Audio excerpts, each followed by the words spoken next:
2006 চনৰ আগৰ বিদ্যালয়সমূহক আমি প্ৰাদেশিকৰণ কৰাৰ বাবে সিদ্ধান্ত গ্ৰহণ কৰিছিলোঁ।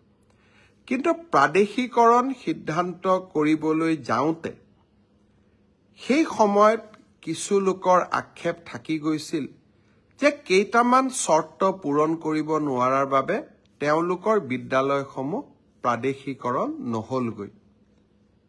মই যোৱাকালিৰ কেবিনেটত আমি সকলোৱে লগ লাগি এটা সিদ্ধান্ত লৈছোঁ যে প্ৰাদেশিকৰণৰ বিষয়টোত আকৌ এবাৰ দৃষ্টি নিক্ষেপ কৰিবলৈ 20 জন ছাত্ৰ লাগে, কাৰোবাৰ ছাত্ৰ 19 জন আছিলে।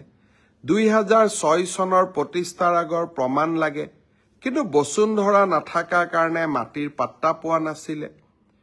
কাৰোবাৰ কোৱালিফিকেশ্যনৰ লগত সেই সময়ত তেওঁলোকৰ কোৱালিফিকেশ্যন নাছিলে, পৰৱৰ্তী সময়ত কোৱালিফিকেশ্যন আয়ত্ত কৰিব পাৰিলে।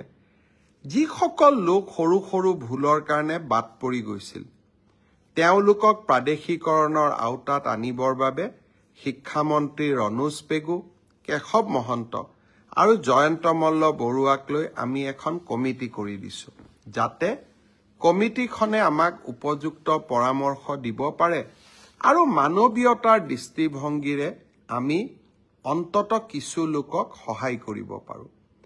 তেনেকে যোৱাকালিৰ কেবিনেটত আমি আৰু এখন কমিটি কৰি দিছোঁ, মন্ত্ৰী অজন্তা নেওগ আৰু মন্ত্ৰী পীযুষ হাজৰিকা আৰু ৰণোজ পেগুক লৈ পেলাই। এই কমিটিখনেও লগত মন্ত্ৰী অশোক সিংঘালো থাকিব। এই কমিটিখনে আশা কৰ্মী, মধ্যাহ্ন আহাৰ যোগান ধৰা ৰান্ধনীসকল আৰু অংগনবাদী কৰ্মী আৰু সহায়িকাসকলেও বিভিন্ন সময়ত উত্থাপন কৰি অহা দাবীসমূহো আকৌ এবাৰ সমীক্ষা কৰিব। সকলোৱে লগ হৈ অসমৰ জ্বলন্ত সমস্যাসমূহ সমাধান কৰিব পাৰোঁ। আজিও মই সদৌ অসম কৰ্মচাৰী পৰিষদৰ লগত দীঘলীয়াকৈ বহিছিলোঁ। ৰাজ্যৰ ফিক্স পে, কেজুৱেল কৰ্মচাৰীসকলে ভোগ কৰি থকা বিভিন্ন অসুবিধাৰ কথা তেওঁলোকে মোৰ দৃষ্টিগোচৰ কৰিছিল।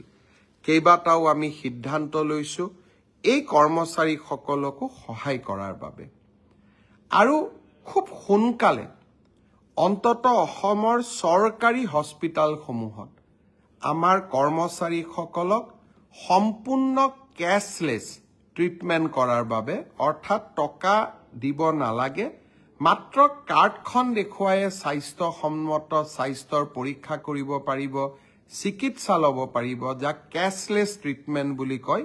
ৰাজ্যৰ চৰকাৰী কৰ্মচাৰীসকলৰ কাৰণে এই কেছলেছ ট্ৰিটমেণ্টৰ ব্যৱস্থা আমি চৰকাৰী হস্পিটালসমূহত প্ৰণয়ন কৰাৰ বাবে আমি সিদ্ধান্ত লৈছোঁ।